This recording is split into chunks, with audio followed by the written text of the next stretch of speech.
അസ്സലാമു അലൈക്കും വറഹ്മത്തുള്ളാഹ്. അനന്തരാവകാശത്തിൻ്റെ റുക്നുകൾ മൂന്നെണ്ണമാണ്. ഒന്ന്, ആരുടേതാണോ അനന്തരാവകാശം അവർ. രണ്ടാമത്തേത്, അനന്തരാവകാശി, ആർക്കെല്ലാം അനന്തരാവകാശം കിട്ടും, അതിൻ്റെ അവകാശികൾ പലതാണ്. മൂന്നാമത്തേത്, അനന്തരാവകാശം സ്വത്ത്, വസ്തുക്കൾ, അതിൻ്റെ യഥാർത്ഥത്തിൽ അതുണ്ടായിരിക്കുക എന്നുള്ളതാണ്. ഇതിൻ്റെ ഷർത്തുകൾ 4 എണ്ണമാണ്. ഒന്നാമത്തേത്, ആരുടെ അനന്തരാവകാശമാണോ ഉള്ളത് അദ്ദേഹം മരിച്ചു എന്ന് ഉറപ്പുവരുത്തലാണ്. അത് ചിലപ്പോൾ കാളി വിധിച്ചാലും മതി. നമ്മുടെ നാട്ടിലെ ഒരു കോടതി വിധിച്ചു, അദ്ദേഹത്തിൻ്റെ കാണാനില്ല, ഒരാളെ കാണാനില്ല എന്ന് നോക്കുകയാണ്.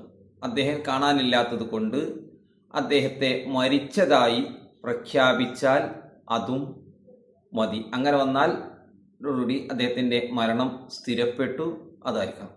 ഷർത്തുകളിൽ രണ്ടാമത്തേത്, ഈ അനന്തരാവകാശി ജീവനോടെ ഉണ്ടായിരിക്കുക എന്നുള്ളതാണ്.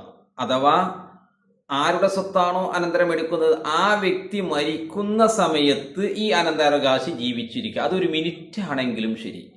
ഇപ്പോൾ പിതാവും മകനും, പിതാവിൻ്റെ സ്വത്തിൽ മകന് അവകാശമുണ്ട്.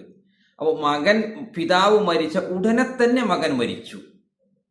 അങ്ങനെ വന്നാൽ ആ പിതാവിൻ്റെ സ്വത്തിൽ മകന് അവകാശം ഉണ്ട്. അപ്പോൾ ഈ മരണപ്പെട്ട മകന് അവകാശമുണ്ടല്ലോ, അപ്പോൾ അദ്ദേഹവും മരിച്ചു പിതാവിൻ്റെ സ്വത്തിൽ.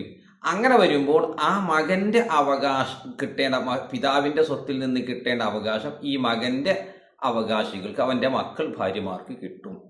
ഇനി മകൻ ആദ്യം മരിച്ചു, പിതാവ് പിന്നീട് മരിക്കുകയാണെങ്കിൽ മകന് അവകാശം ഇല്ല എന്നുള്ളതാണ്. അപ്പം ആരാണോ ആദ്യം മരിക്കുന്നത് അവരുടെ സ്വത്തിൽ പിന്നീടുള്ള ആളുകൾക്ക് ഉണ്ട് എന്നർത്ഥം. അപ്പം മകൻ ആദ്യം മരിച്ചാൽ പിതാവിന് അവകാശമുണ്ട്. മൂന്നാമത്തെ ഷർത്ത് എന്തെന്ന് വെച്ചാൽ, ഈ അനന്തര സ്വത്തിൻ്റെ അനന്തര സ്വത്ത് ആരുടേതാണോ അദ്ദേഹം മരിക്കുന്ന സമയത്ത് ഇവർ ഉണ്ടായിരിക്കുക എന്നുള്ളതാണ്. ഉണ്ടാകുന്ന ഉദ്ദേശം അത് ഗർഭസ്ഥ ശിശുവാണെങ്കിലും മതി.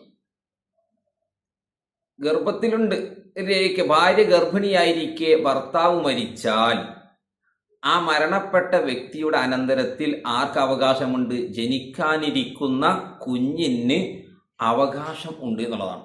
അപ്പം അതുകൊണ്ട് തന്നെ ഭാര്യ പ്രസവിച്ചതിന് ശേഷമേ മരണപ്പെട്ട ഭർത്താവിൻ്റെ സ്വത്ത് ഓഹരി വെക്കാൻ പാടുള്ളൂ. കാരണം ഇത് ആൺകുട്ടിയാണെങ്കിൽ മാറും, പെൺകുട്ടിയാണെങ്കിൽ മറ്റൊരു വിഹിതം ആണല്ലോ. അപ്പോൾ അവിടെ ശ്രദ്ധിക്കേണ്ടതായ കാര്യമാണ്. നാലാമത്തെ കാര്യം, മഅരിഫത്തു ജിഹത്തിൽ മുഖ്തലിദിൽ ഇർസി തഫ്സീലൻ, ഈ അനന്തരം എടുക്കുന്ന ആളുകളെ വിശദീകരണം അറിയുക എന്നുള്ളതാണ്. അത് ചിലപ്പോൾ എന്തായിരിക്കും? കുടുംബ ബന്ധം ആയിരിക്കാം, അതല്ലെങ്കിൽ വൈവാഹിക ബന്ധമായിരിക്കാം, അതല്ലെങ്കിൽ വല്ല അടിമയെ മോചിപ്പിച്ചതിൻ്റെ പേരിലായിരിക്കാം. അപ്പം ഈ അവകാശികൾ എങ്ങനെയാണ് എന്ന് അറിയുക. ഇതാണ് ഷർത്തുകൾ. ഇതിനെക്കുറിച്ച് കൂടുതൽ നമുക്ക് പഠിക്കാം. അസ്സലാമു അലൈക്കും വറഹ്മത്തുള്ളാഹി വബറകാതുഹു.